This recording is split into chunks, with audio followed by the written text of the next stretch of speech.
Merci pour votre fidélité, mesdames, mesdemoiselles et messieurs. Bienvenue dans cette édition du journal. Le gouverneur intérimaire du Lualaba a gagné la province ce vendredi 11 juin 2021 après une semaine de mission officielle à Kinshasa. Fifi Masuka Saini a été accueilli à l'aéroport national de Kolwezi par les membres du gouvernement. L'autorité provinciale a affirmé avoir reçu des nouvelles recommandations du chef de l'État sur l'embellie observée dans les secteurs miniers. Suivez. Après une semaine passée à Kinshasa, la capitale, en mission officielle, le gouverneur intérimaire du Lualaba est rentré dans sa province par l'aéroport international de Kolwezi ce vendredi 11 juin 2021. Elle a été accueillie en premier plan par Deoda Kapenda, ministre provincial de l'Intérieur qui gérait la province en son absence. Une bonne partie des membres du gouvernement provincial et ceux du conseil provincial de sécurité ont fait le déplacement de l'aéroport. Tout en remerciant l'éternel Dieu pour sa protection, Fifi Masuka Saini a résumé l'objet de sa mission qui consistait à recevoir de nouvelles recommandations du chef de l'État, Félix Tshisekedi. Nous avons été à Kin dans une mission. Nous avons été reçus par le chef de l'État. Il nous a donné la direction à suivre. Nous avons eu aussi une réunion avec la première dame qui, de passage, dit merci à toute la population du Lualaba pour l'accueil qu'ils avaient réservé au chef de l'État. Elle dit aussi merci à toutes les mamans qu'elle était avec nous dans la prière. En ce qui concerne notre province qui nous a aussi tant manqué, nous remercions toutes les autorités qui sont restées travailler et que nous allons continuer à travailler dans la vision du chef de l'État afin que la population du Lualaba puisse jouir, ça c'est la recommandation du chef de l'État, que la population du Lualaba puisse jouir de ses richesses. Et pour jouir de ces richesses, nous devons travailler la main dans la main, ainsi qu'avec toutes les entreprises, les grandes entreprises minières qui sont autour de nous. L'autorité suprême du pays a appelé le gouverneur intérimaire du Lualaba à mettre tout en œuvre pour que la floraison du secteur minier puisse profiter réellement à la population. Masuka Saini Fifi a lancé un message d'apaisement au personnel de Comus qui a dénoncé le 10 juin dernier par une marche de colère les conditions sociales qualifiées d'inhumaines de la part de son employeur. Je suis là, j'ai eu les rapports du ministre de l'Intérieur qui est resté suivre tout ce qui s'est passé. Il les a entendus. Nous allons d'ici là faire le conseil de sécurité. Nous allons nous enquérir de la situation et essayer de trouver des solutions.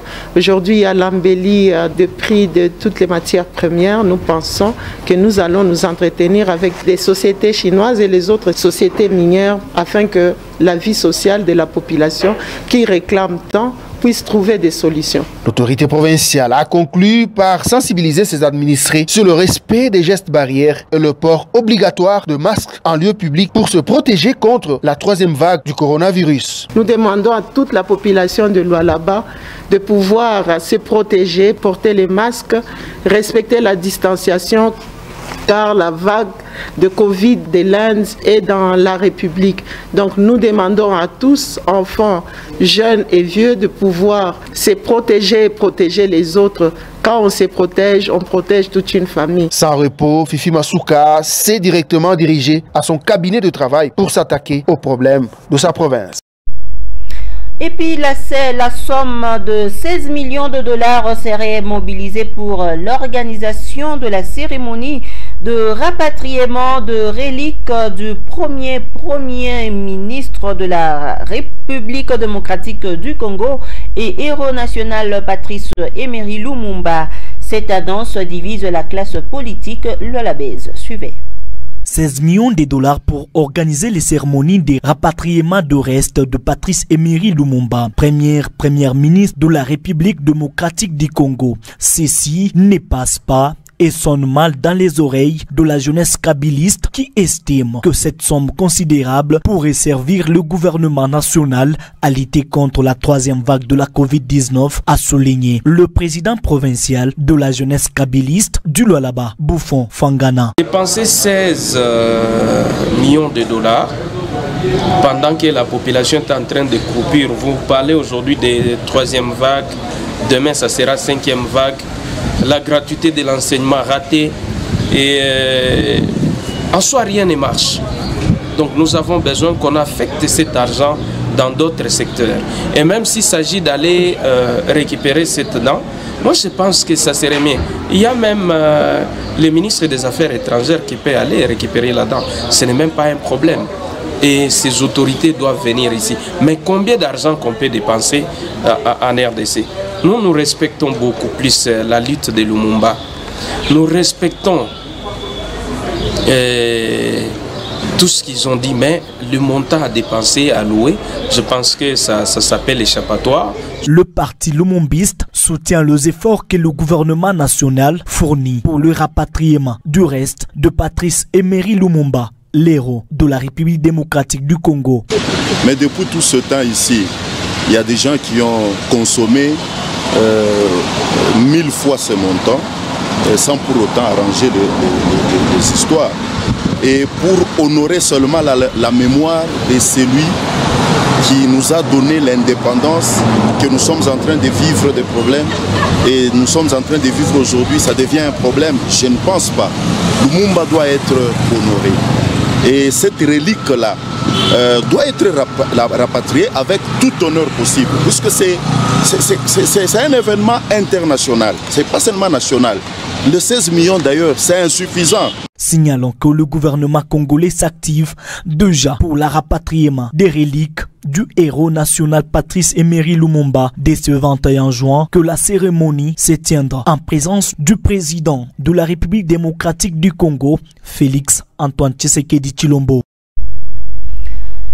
Parlons éducation à présent. Le ministre de l'enseignement primaire, secondaire et technique, EPESTI en sigle, a adressé au gouverneur de 26 provinces de la République démocratique du Congo dans une note circulaire les 9 mesures pour lutter contre la troisième vague de la pandémie de coronavirus. Les détails avec Sandra Moukeya. Ces mesures devront être observées au niveau des établissements scolaires pour faire face à la Covid-19 en milieu scolaire. Ne pas recevoir les personnels ou élèves malades, port obligatoire des masques, éviter tout contact physique, installation du dispositif de lavage de mains, lavage régulier des mains au savon ou à l'aide du gel hydroalcoolique et l'assainissement du milieu scolaire, la désinfection et le nettoyage des surfaces des bancs, les poignées des portes et autres, nettoyage et décontamination de l'environnement, veiller à la distanciation en classe et dans la cour de l'école. La suspension des événements publics au niveau des écoles.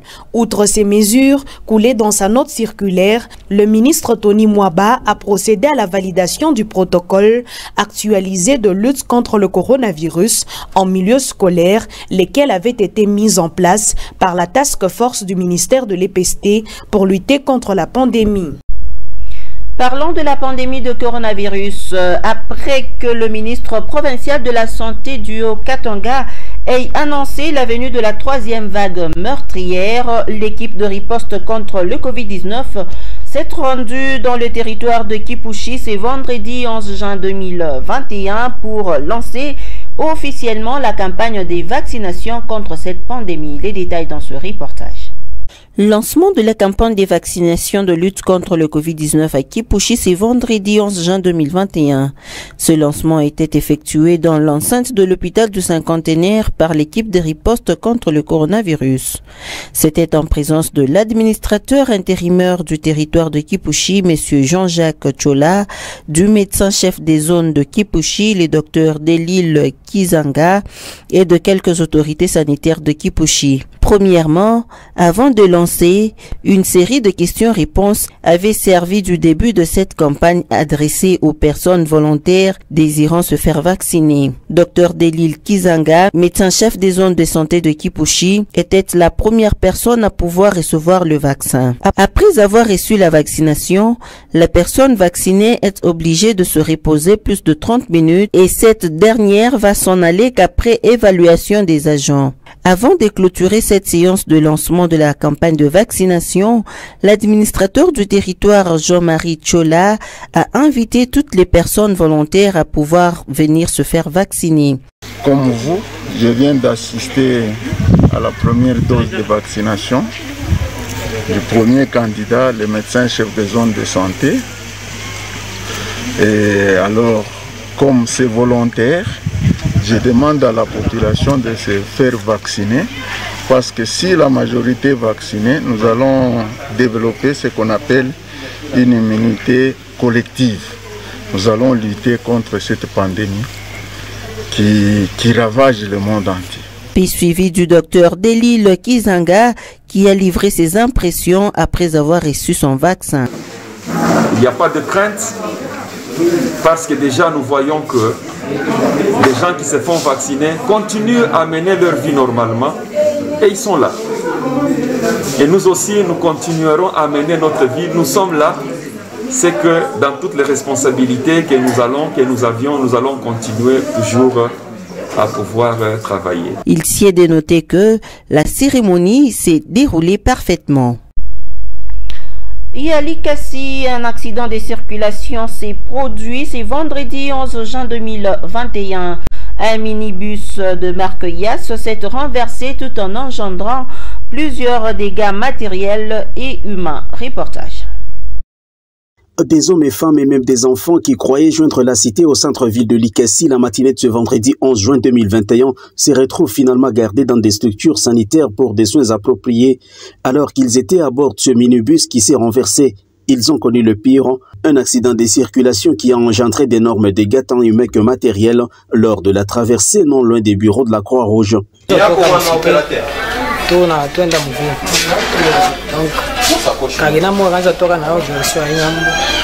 mon croisement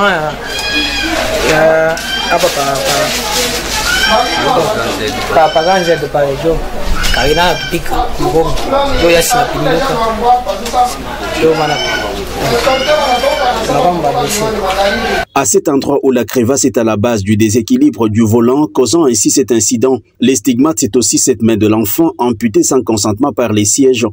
Son cas mérite de fortes interventions, mais cependant pour les autres qui sont présents au centre de santé Milumba, ils sont assez stables. Au total, nous avons reçu 8 accidentés, dont 3 qui ont reçu des traumatismes un peu mineurs et les autres sont légèrement touchés.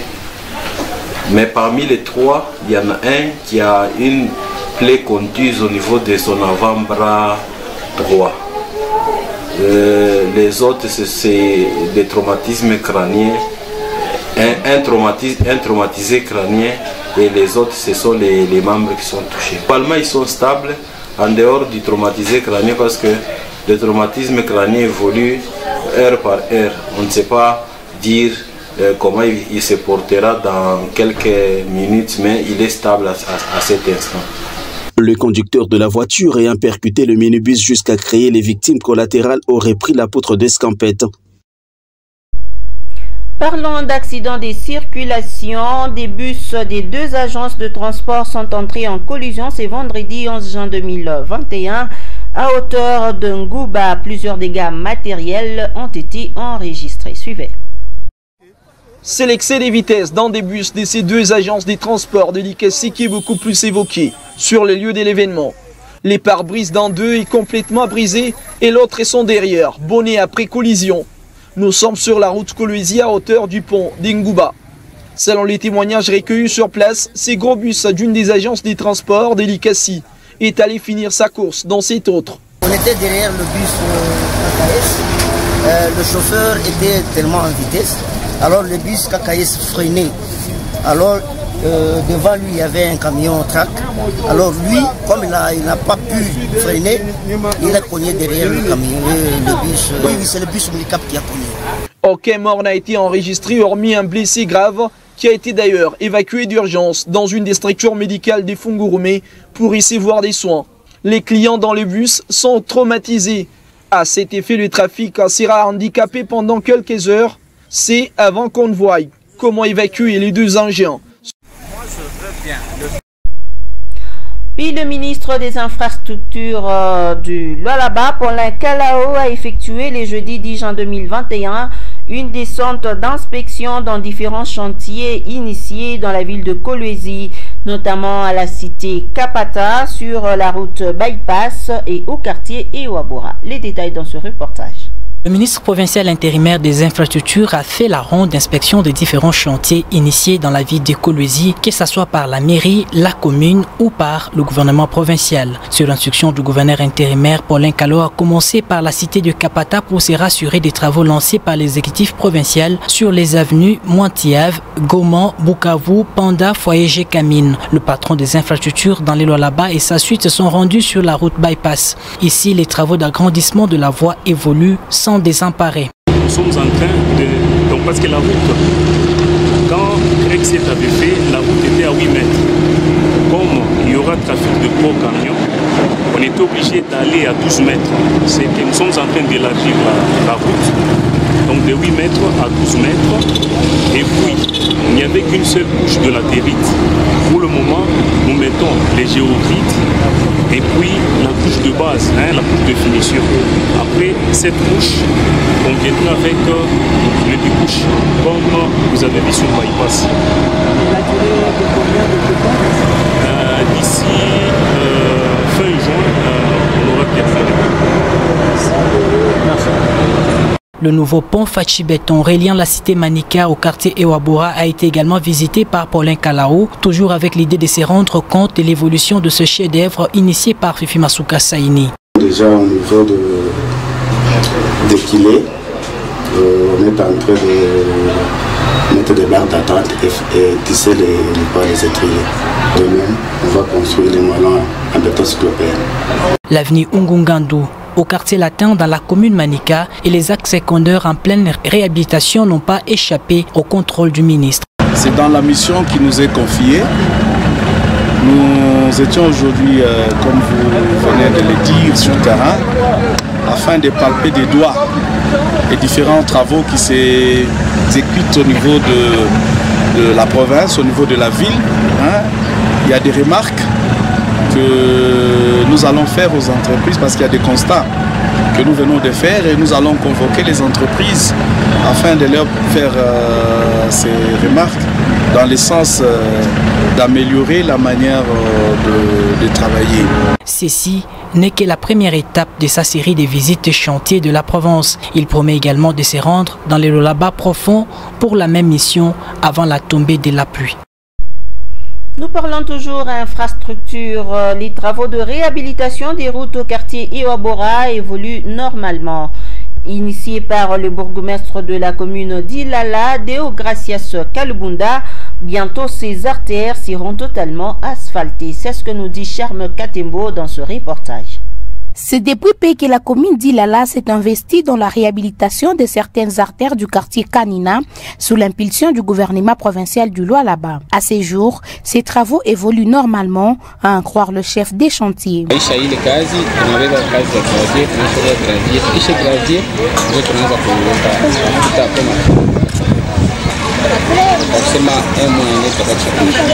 Émue, la population du dit quartier n'a pas tardé à remercier les efforts du numéro 1 de d'Ilala. Pour ce moment,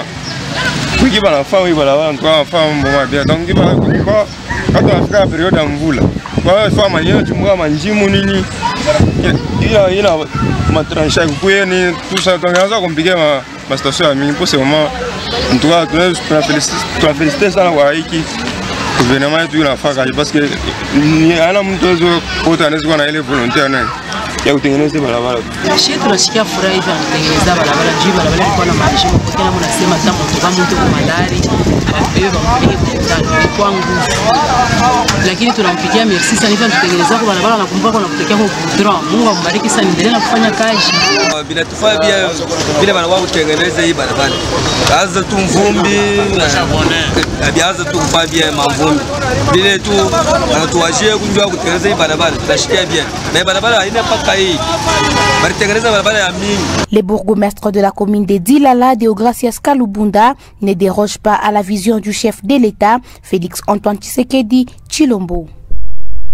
Actualité en dehors de nos frontières, 6 mois après la fin de la guerre au Tigré qui opposait l'armée au gouvernement rebelle de la province, la famine menace cette région du nord de l'Éthiopie qui alerte les Nations Unies.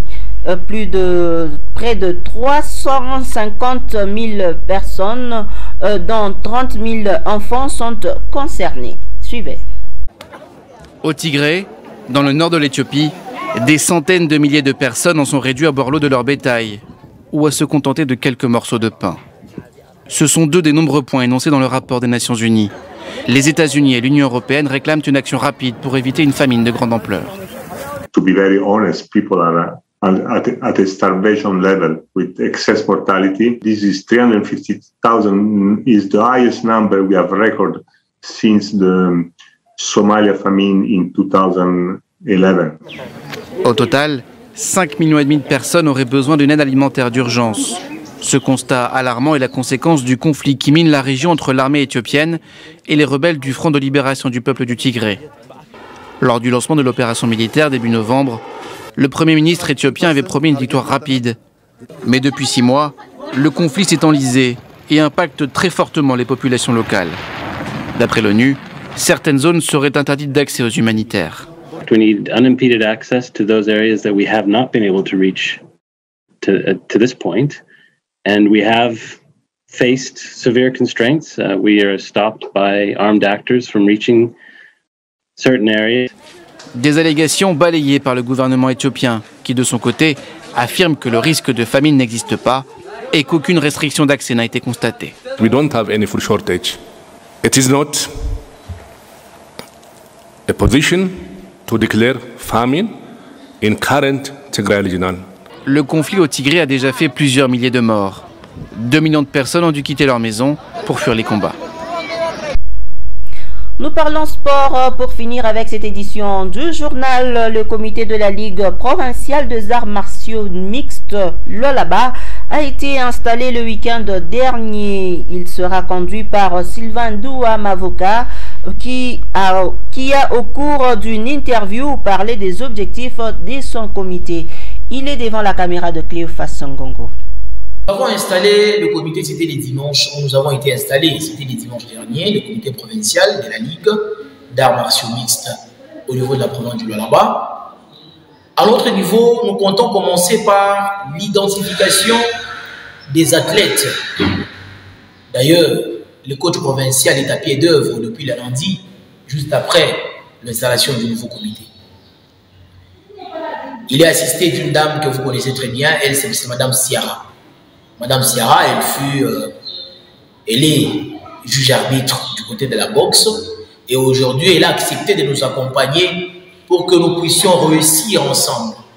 Elle encadre les dames qui aiment bien ces disciplines. Oui, en ce qui concerne les athlètes, notre ligue compte déjà plus de 22 athlètes au moment où je vous parle. La discipline existait déjà au Lualaba, mais il y avait un petit problème d'encadrement. Voilà pourquoi les pugilistes s'entraînaient au niveau de la poste avec le coach Denis au risque de toutes les maladies.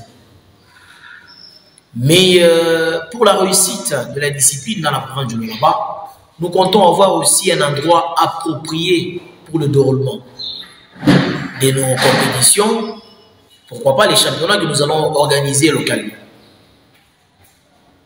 Il y a déjà un projet sur la construction d'une cage, comme celle dotée à Kinshasa par la fédération aux athlètes de Kinshasa, fabriqué d'ailleurs par un Congolais. Et nous aussi, à notre niveau, nous comptons faire la même chose. Parmi les prérogatives de la Ligue, nous comptons amener au Lualaba 2 cadres techniques de la fédération qui viendront former les coachs sur place. Aux gens de bonne volonté, nous lançons un message à leur endroit de nous accompagner pour l'encadrement de la jeunesse. C'est vrai, les débuts ont toujours été difficiles, mais ensemble nous pouvons. Ainsi s'achève ce journal. Merci à vous de l'avoir suivi et bonne suite de nos programmes sur Amani Télévision. Au revoir.